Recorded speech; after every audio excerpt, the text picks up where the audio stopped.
les interactions de l'entreprise avec son environnement.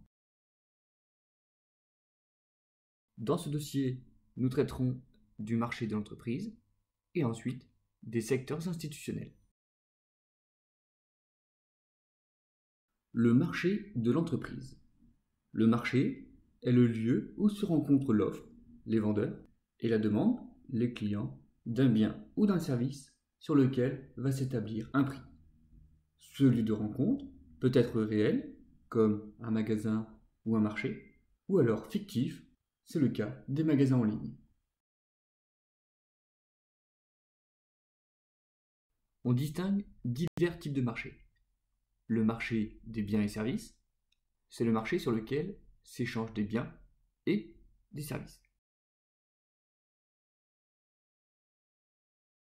Le marché du travail, c'est le marché qui met en relation l'offre de travail des demandeurs d'emploi et la demande des entreprises.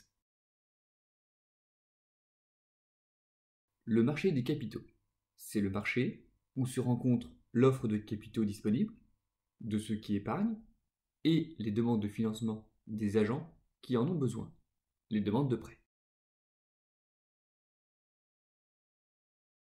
Les secteurs institutionnels regroupent des unités institutionnelles ayant, dans les grandes lignes, des caractéristiques et des comportements similaires. On distingue les ménages, les institutions sans but lucratif au service des ménages, ISBLSM, les sociétés non financières, les sociétés financières, les administrations publiques et le reste du monde.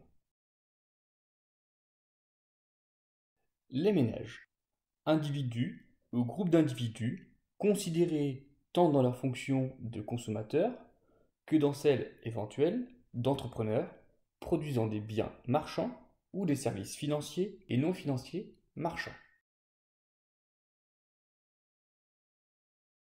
Les institutions sans but lucratif au service des ménages. Les ISBLSM, comme on les appelle, regroupent l'ensemble des unités privées qui produisent des biens et services non marchands au profit des ménages. Leurs ressources principales proviennent de dons, de la consommation des ménages ou de versements des administrations publiques. Les sociétés non financières.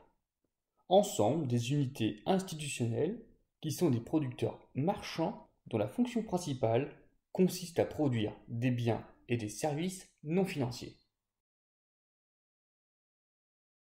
Les sociétés financières. Ensemble des sociétés dont la fonction principale consiste à fournir des services d'intermédiation financière tels que les banques et les assurances. Les administrations publiques. Ensemble des unités institutionnelles dont la fonction principale est de produire des services non marchands ou d'effectuer des opérations de redistribution du revenu. Elles tirent la majeure partie de leurs ressources des prélèvements obligatoires. Le reste du monde. Il s'agit des agents non résidents, c'est-à-dire installés hors du territoire français. Ces agents permettent le développement des échanges internationaux. Le circuit économique. Le circuit économique est la représentation schématique d'une économie, en particulier des flux monétaires, l'argent, ou réels, biens et services, entre les agents économiques, les ménages, les sociétés financières, les administrations publiques, etc.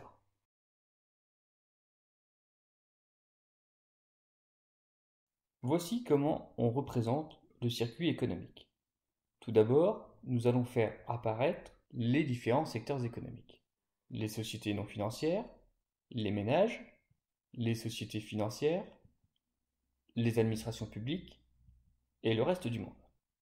En jaune, nous ferons apparaître les flux physiques et en rose, les flux monétaires.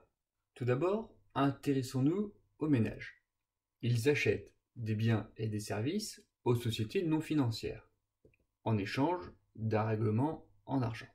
Ils fournissent leur force de travail aux sociétés non financières en échange d'une rémunération.